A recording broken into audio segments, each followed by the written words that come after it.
Hello, students. I welcome you all to another session of the Hindu Editorial Vocabulary for August the 1st. आप सभी का स्वागत है इस सेशन में। उम्मीद करता हूँ ये सेशंस आपके लिए काफ़ी फ़ायदेमंद हो रहे होंगे। So before I start, for people who are new, मैं चाहूँगा कि आप सभी को बता दूँ कि आप मेरा टेलीग्राम ग्रुप ज्वाइन कर लेना। लिंक नीचे डिस्क्रिप्शन बॉक्स में दिया हुआ है। उस लिंक से नहीं ज्वाइन कर पा रहे हो तो इस QR कोड को स्कैन करके भी ज्वाइन कर सकते हो, जहाँ पे आपको डेली वोकैब शो के लिंक्स आपको वहाँ पे मिल जाएंगे। उसको आप डाउनलोड करके रखिए और रेगुलरली रिवाइज करिए अगर आप अपना word power, synonyms, antonyms improve करना चाहते हो एग्जाम पॉइंट ऑफ व्यू से। सो कल मैंने आपसे क्वेश्चन पूछा था difference between apologies and apologize. तो बेसिक फ़र्क क्या है ना बता दूं। अपॉलजी एंड अपोलोजाइज में मीनिंग में बहुत ज़्यादा फ़र्क नहीं है, but the basic difference is apology is a noun. पहला वाला जो है दैट इज़ अपॉलजी, प्लूरल में इसको हम कहेंगे apologies. Okay, so apology is a noun, plural में अपॉलजीज बोला जा सकता है। अ स्पोकन और written statement that you are sorry for something you have done.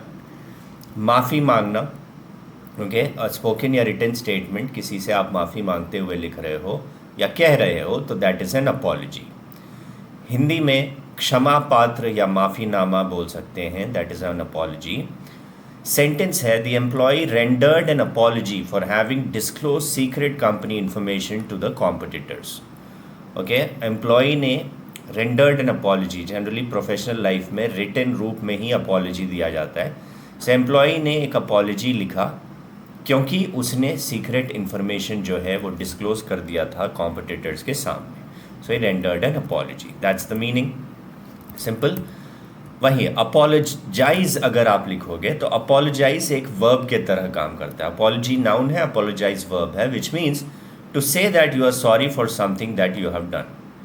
Okay, किसी को कहना, बिकॉज ये एक हरकत या एक्शन को दिखा रहा है, दिस इज अ वर्ब। किसी से किसी बात के लिए क्षमा याचना करना उसे अपोलोजाइज कहते हैं ना। सेंटेंस टू सेंटेंस अगर नाउन यूज़ करना है तो अपोलॉजी यूज़ करोगे, अगर वर्ब यूज़ करना है तो ये। सो सेंटेंस है the student apologize to his classmate for having slapped him. Student ने अपने क्लासमेट से माफ़ी मांगा क्योंकि उसने उसे थप्पड़ मार दिया था।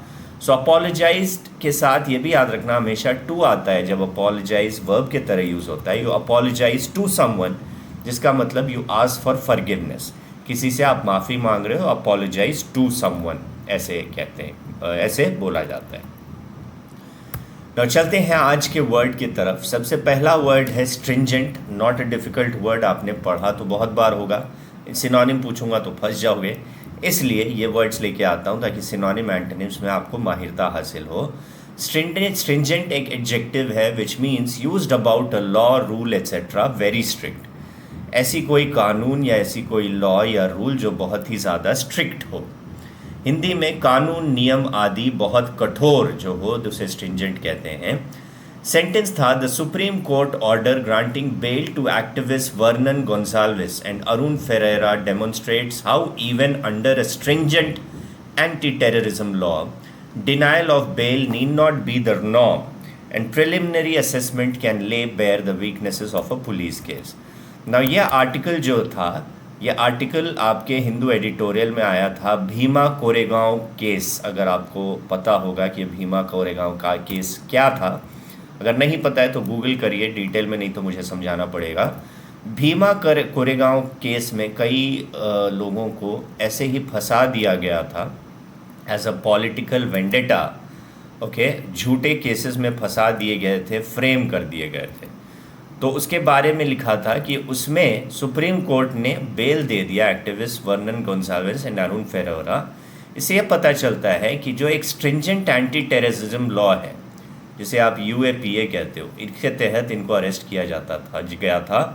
और UAPA में बेल मिलना आसान नहीं है, लेकिन कोर्ट ने यह दिखा दिया कि इतने स्ट्रिक्ट UAPA लॉ में भी डिनायल ऑफ बेल नहीं देना, ये एक नॉर्म नहीं बनाने की ज़रूरत है। नॉर्म मतलब किसी के खिलाफ भी UAPA लगा है तो आंख बंद करके उसको बेल नहीं दिया जाएगा, ऐसे नहीं करना चाहिए। ये एक हमारा आम प्रचलन नहीं होना चाहिए, हमें केस को प्रॉपरली स्टडी करना चाहिए।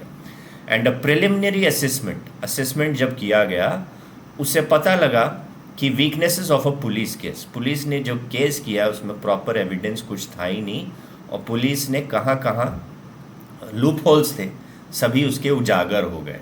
तो ले बेर मतलब सारा चिट्ठा जो पुलिस ने करा है वो क्लियर हो गया कोर्ट के सामने। That's what it means.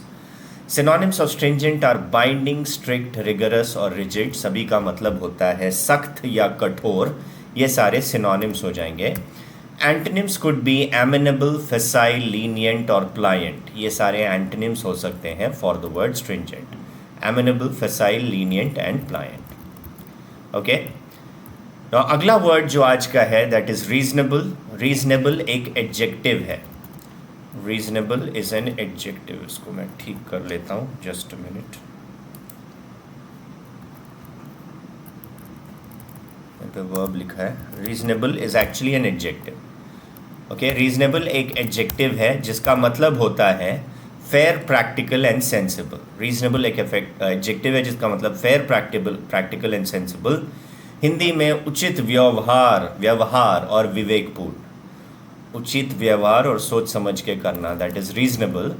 Sentence था under section 43D(5), no court can grant bail if there are reasonable grounds to believe the accusation is true.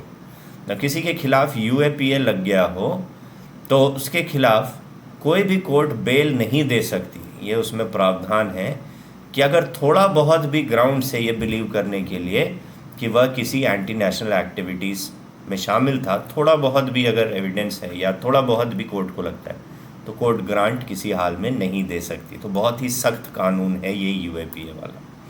Synonyms for reasonable are rational, logical, coherent, sensible. Rational, logical, coherent, sensible, ये सारे reasonable के synonyms हो जाएंगे। Okay, irrational, misleading, biased and unjust. Okay, something that is unfair or irrational, ये सारे antonyms हो जाएंगे for the word reasonable. तीसरा वर्ड आज का जो है दैट इज डीबंक। डीबंक एक वर्ब है, इसका मतलब होता है एक्सपोज द फॉल्सनेस और हॉलोनेस ऑफ एन आइडिया और बिलीफ। किसी आइडिया या बिलीफ कितना वह झूठा है उसको डिस्क्लोज करने को डीबंक कहते हैं। किसी विचार या विश्वास के झूठ या खोखलापन को उजागर करना। किसी विचार या विश्वास के झूठ या खोखलेपन को उजागर करना, that is called debunk. Sentence था in this backdrop it is quite significant that the Supreme Court has now granted bail to mister Gonsalves and mister Ferreira on merits. अब सुप्रीम कोर्ट ने पढ़ा ऐसा कोई रीजनेबल एविडेंस था ही नहीं उनके खिलाफ ये बताने के लिए कि वो एंटी नेशनल एक्टिविटीज़ में इन्वॉल्व थे। तो इस बैकड्रॉप का मतलब ऐसे सिचुएशन में okay it is quite significant, ये बहुत ही देखने वाली बात है कि सुप्रीम कोर्ट ने बेल दे दिया मिस्टर गोंजाल्वेज, मिस्टर फेरेरा को मेरिट के तौर पर कि उनके खिलाफ कुछ ठोस एविडेंस है ही नहीं। In the court's analysis there is a clear debunking of the case. Court जो एनालाइज करी इस केस को, कोर्ट ने कहा बिल्कुल ये केस बिल्कुल ही फर्जी या खोखला है। उस खोखलेपन को कोर्ट ने उजागर कर दिया। कोई भी किसी के खिलाफ भी UAPA लगा के एक बदले की भावना से कुछ भी कर सकता है। उस खोखलेपन को केस के सुप्रीम कोर्ट ने उजागर किया। Synonyms for debunk are expose, uncover, unmask और discredit. Expose, uncover, unmask, discredit, ये सारे सिनोनिम्स हैं। Antonyms are disguise, mask, hide और कंसील। छिपाने को आप कहते हो डिस्गाइज, मास्क, हाइड और कंसील, ये सारे एंटोनिम्स होंगे for the word debunk. Simple. चौथा वर्ड जो आज का है दैट इज कॉन्स्पिरेसी। बहुत ही कॉमन वर्ड है, आपको पता होगा, लेकिन अगेन सिनोनिम एंटोनिम्स में अटक जाते हो। तो कॉन्स्पिरेसी बेसिकली एक नाउन है which means a secret plan by a group of people to do something bad और इलीगल। एक गुप्त प्लान, योजना बनाना, ओके, षड्यंत्र रचना कि कोई खराब चीज़ किया जाएगा किसी के खिलाफ, दैट्स अ कॉन्स्पिरेसी। हिंदी में अनुचित या गैर कानूनी काम की गुप्त योजना, षड्यंत्र या साजिश, उसको आप कहते हो कॉन्स्पिरेसी। नाउ सेंटेंस था apart from the absence of any evidence. एक तो एविडेंस नहीं था, कोई भी गवाह सबूत नहीं थे अक्यूज के खिलाफ। Apart from the absence of any evidence that the accused were part of a conspiracy. ये एक षड्यंत्र के विक्टिम थे, षड्यंत्र के तहत उन्हें फंसाया गया था। The court has noted that the letters in which they were mentioned contained only third party responses and none was recovered from them. Court ने यह भी देखा कि जो भी लेटर्स मेंशन किए गए थे पुलिस के द्वारा केस में, और वो सारे लेटर्स में ओनली थर्ड पार्टी, इन्होंने डायरेक्ट रेस्पॉन्ड नहीं दिया, कोई थर्ड पार्टी ने रेस्पॉन्ड दिया और उनमें इनका नाम डाल दिया। मान लीजिए कि किसी ने कोई टेररिस्ट वाला लेटर भेजा है, उसमें आपका नाम डाल दिया, तो आप दोषी थोड़ी ना होंगे, तो वो चीज़ किया गया। Third party response, none was recovered from them. इसके अलावा कोई भी लेटर इनके पोजेशन से रिकवर भी नहीं किया गया है, तो एक झूठी षड्यंत्र के तहत उन्हें फंसा दिया गया। कॉन्स्पिरेसी के सिनोनिम्स होंगे स्कीम, प्लॉट, इंट्रीग और मैकिनेशन। स्कीम, प्लॉट, इंट्रीग, मैकिनेशन, ये सारे सिनोनिम्स हैं for the word conspiracy. Antonyms हो सकते हैं फेथफुलनेस, ऑनेस्टी, लॉयल्टी, ये सारे एंटनिम्स हो सकते हैं for the word conspiracy. These are antonyms. अगला वर्ड जो आज का है दैट इज स्टिपुलेट। स्टिपुलेट एक वर्ब है which means to say exactly and officially what must be done. Okay, exactly और ऑफिशियली कहना कि क्या करना चाहिए, दैट इज स्टिपुलेट। हिंदी में किसी बात को आवश्यक शर्त के रूप में प्रस्तुत करना, अनुबंध करना, that is stipulate.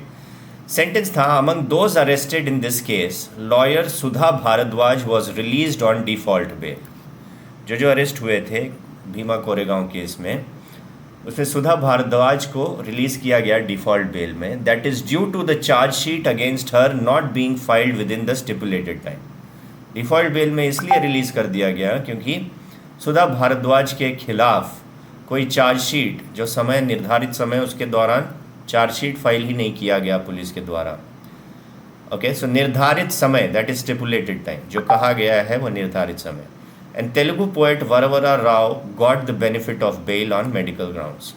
Varavara Rao को बेल मिल गया मेडिकल ग्राउंड्स के तहत। Okay, now synonyms of stipulate are designate, impose, define और स्पेसिफाई। एग्जैक्ट चीज़ डिफाइन करना है, स्पेसिफाई करना।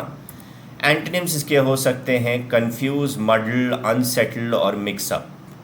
कंफ्यूज, मडल, अनसेटल्ड, मिक्सअप, ये सारे एंटनिम्स हो सकते हैं फॉर द वर्ड स्टिपुलेट। सो ये सारे वर्ड सिनोनिम्स, एंटनिम्स थे आज के लिए from the Hindu editorial. Regular रहिए, इन सेशंस में काफ़ी फ़ायदेमंद होगा।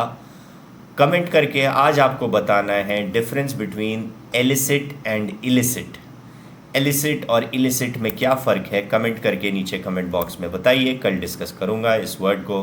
Comment your answer in the comment section, will be discuss in the next session. Okay, इसके अलावा सभी फैकल्टीज़ के सेशंस को रेगुलरली अटेंड करते चलिए। मेरा सेशन सुबह 9 बजे वोकैब सेशन लेके आता हूँ, शाम में 6 बजे प्रैक्टिस सेशंस लेके आता हूँ, बी रेगुलर। इसके अलावा सभी के टाइमिंग्स यहाँ मेंशन्ड हैं, अटेंड करिए ओवरऑल आपके इम्प्रूवमेंट के लिए for CDS, AFCAT, CAPF exams. Do join this Telegram group, link is there in the description box below if you want to download the PDF for this particular session. इसके अलावा people preparing for AFCAT, CDS and CAPF exams, for paid courses, if you use this coupon code JOSH, paid courses में आपको additional discount भी मिल जाएगा। Heavy discounts are going on at the moment. So hope you enjoyed and learned from the session. इस session में इतना ही था, मिलता हूँ अगले सेशन में, तब तक के लिए good bye, stay safe, take care everyone, bye bye.